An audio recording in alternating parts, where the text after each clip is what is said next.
So we're here today with Dean Adler, CEO and co-founder of Lubit Adler Partners. Dean, thanks for talking with us. Thank you, Jesse. So right now it's a few days before Christmas and holiday shopping is in full force. So when the books close for 2016, what will your assessment, do you think, be of how brick and mortar is doing, particularly relative to online shopping?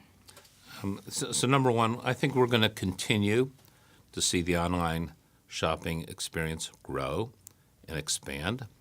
I think as more shoppers get used to ordering online and that the logistics become better and better, you're going to be a significant growth in online over the next few periods. The brick and mortars, are trying to do two things. Trying to do everything to get people in their stores, because their views are once you're in there, you have a chance to sell more merchandise. But number two, they're also trying to grow their online programs. So whether they get the customer in their store or online, it's a plus to their business.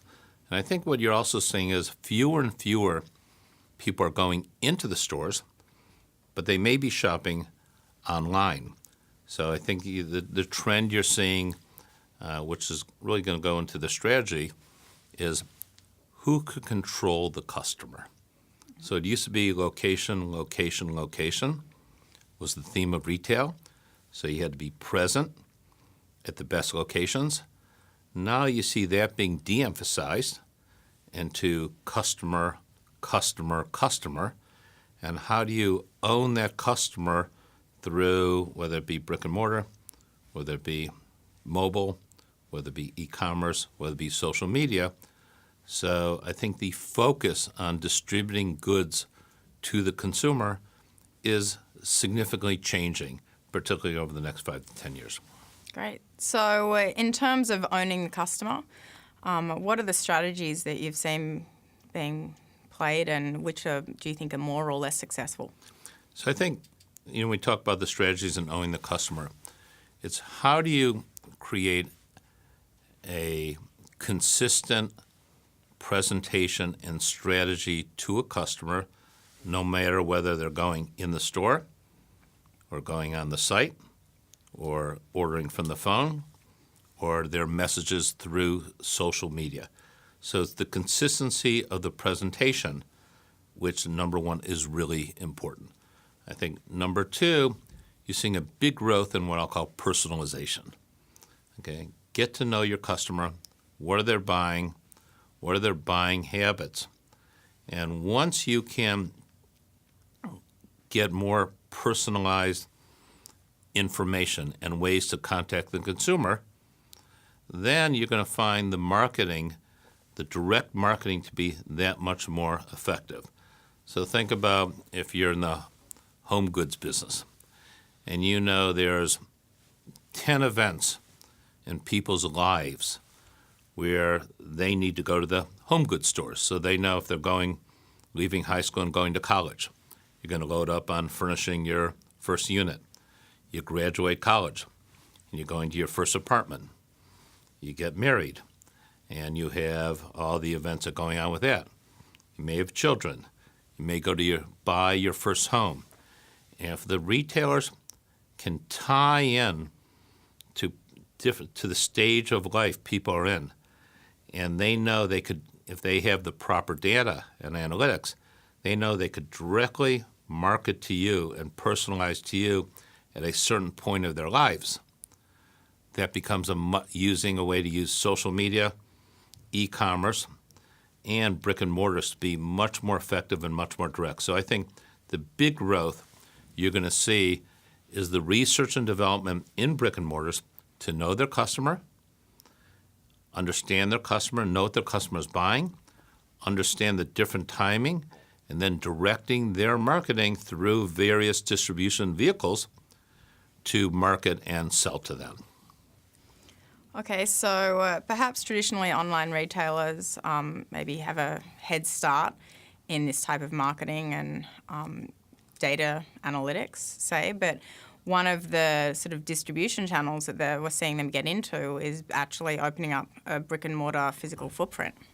So do you think this trend has legs? Well, first of all, I think the online retailers are going to have to realize brick and mortar merchandising And retail is different than online. And running a brick and mortar business is not so easy.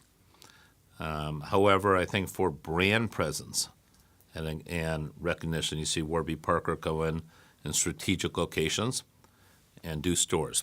You saw Apple go in and provide a superior experience in the store, and they've been able to expand it well.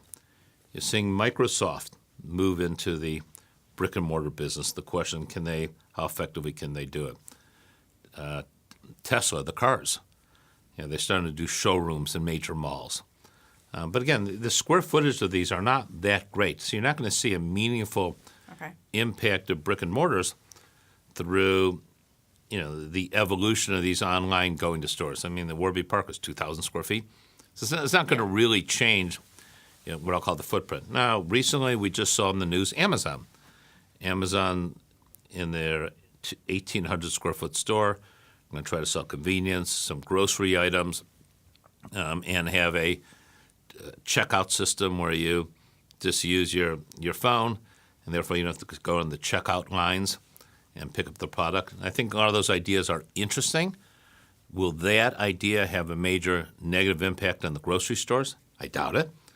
And number two, to go roll out brick and mortars in the grocery business, if they want to get 1,000 sites, you're not going to do that in 3 years. It could take 8, 10, 15 years to even find those type of sites.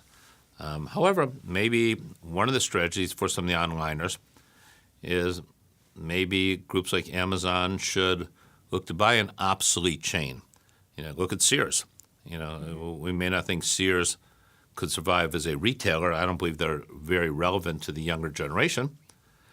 But they also have 857 stores.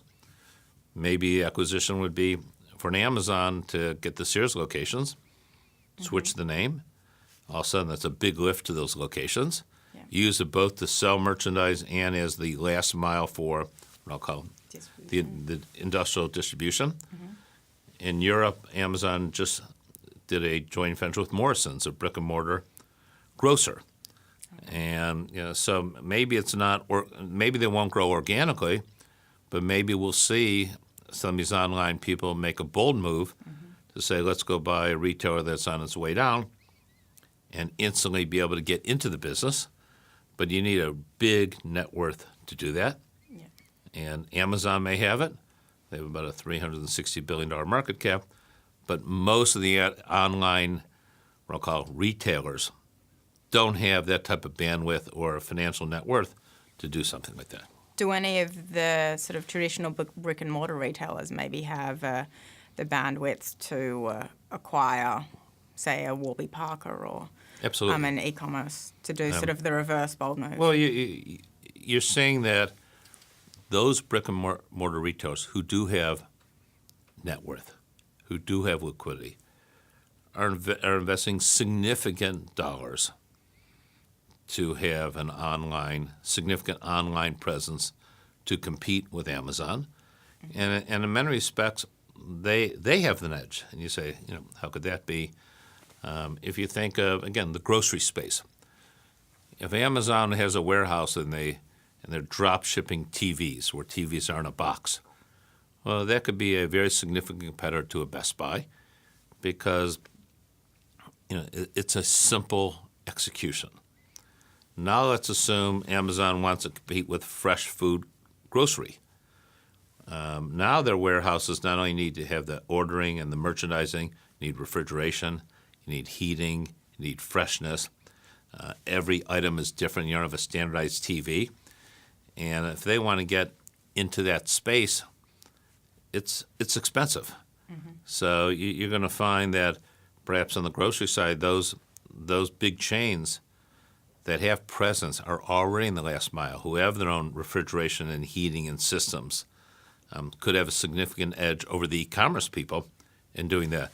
But you're saying, I used to go to board meetings on some major retailers, and it used to be you go to the board meeting and you'd spend 2/3 of the time talking about new real estate locations because it was location, location, and location. Now, the retailers are not looking to expand significantly at all. But what they're doing is using their excess capital to reinvest on the e-commerce side. So therefore they can go after what's most critical, which is the customer. So, there's been a big change of strategies on where retailers should invest and realize that the mode of distribution is changing and they have to find ways to effectively compete with Amazon or else, they're going to shrink and they're not going to make it. So big changes going on in the retail space. Yeah. So from an investor's perspective, how should real estate investors look at the sector going forward, and then where should we be thinking we'll do well and when so not so it well? used to be, if you look back in the last 20 years, the truth is whether you were invested in what I'll call an A center, a B center, or a C center, truthfully, everyone performed pretty well.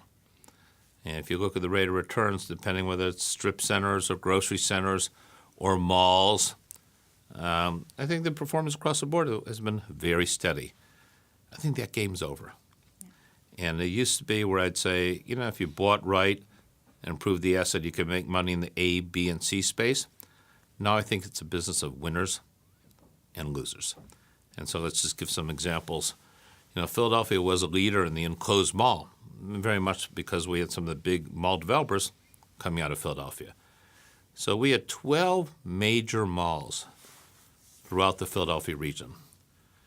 King of Prussia, Cherry Hill, Morristown, Granite Run, Springfield,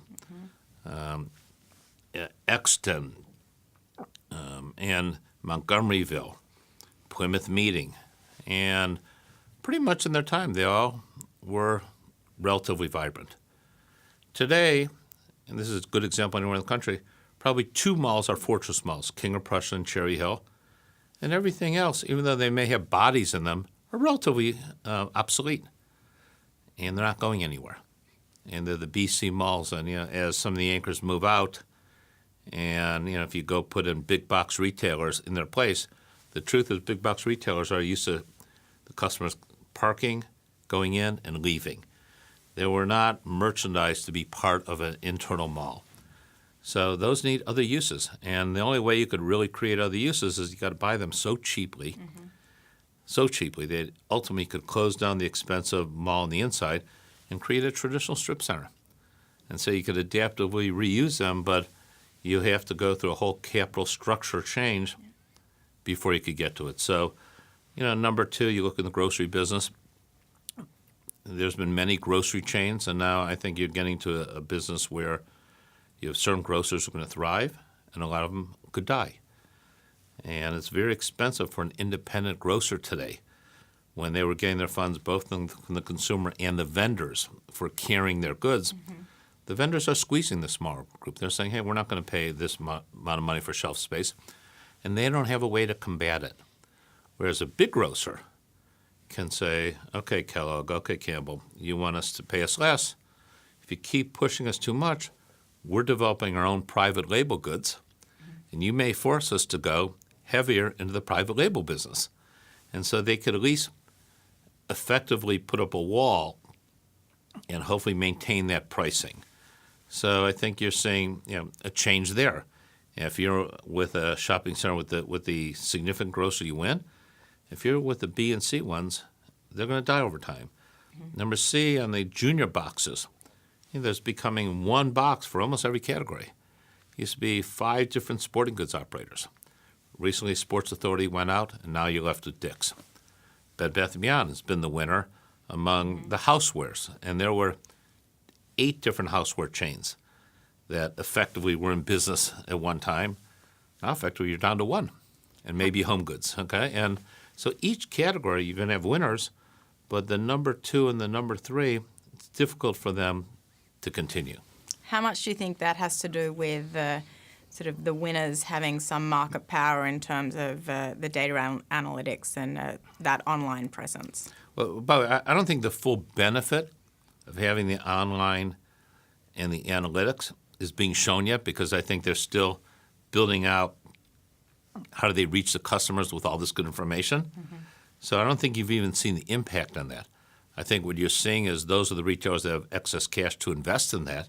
So if you look in the future, they'll be best prepared for that.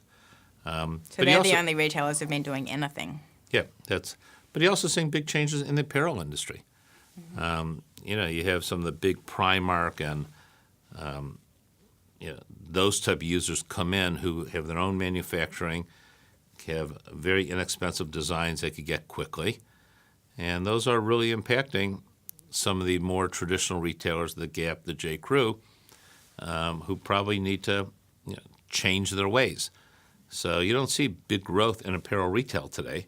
It's been really hurt, and it's been really because of some of the full, what I'll call integration between the retail and the manufacturing side on some of these Zara, H&M, Primark, and they're really making a big indent on the apparel side. So a lot of changes above it. There's transformational changes in this industry. Yeah. As an investor, you got to be looking forward and not backwards. And also, you can't be swayed by oftentimes the numbers. You could go buy a B mall at 8, 9, 10% yield. And if you put debt on 5% on, you'd be turning out 13, 14, 15 current yield. So you say, my God, where can you get current yield? 13, 14, 15. The problem is when you go out 5 years, who are you when you grow up? And if you're not showing robustness and growing sales and really strong anchors, there's no exit. There's no liquidity. So you may get the current yield, but what's being disguised, that the money you paid up front, you may not get back on the back. So, we don't want to own real estate where there's not the demand. I think we want to own things, and we want to say, where's the demand going to be in 5 to 10 years? And that's what you want to own. And then the last big shift is shopping centers, the biggest growth retailer out there, are food and beverage, restaurants, and entertainment. And so, they're turning the malls inside out to be more of a lifestyle, more restaurants, local authenticity. And I think that is a big change as to who your growth is and how do you situate yourself for that. And that also has implications on how do you park these centers. And on one hand, you'd say, my God, with all the food and entertainment and health and wellness entertainment, we better have 7-to-1 parking versus 4-to-1 because people bring their cars and they're there for an hour and a half. On the other hand, you could argue in 5 years, that crowd will be using Uber and self-driving cars. So do you even need all these parking spaces if the road patterns change? So these are all really interesting questions when you're saying, I want to be involved with the shopping center looking forward, not the shopping center looking back, and what are the changes that you must do as an investor or contemplate in making that investment. So the importance of the dynamics, the trajectory, looking forward. Yes, you got it. Great. Well, this has been terrific. Thanks so much for thank taking you. the time. Great.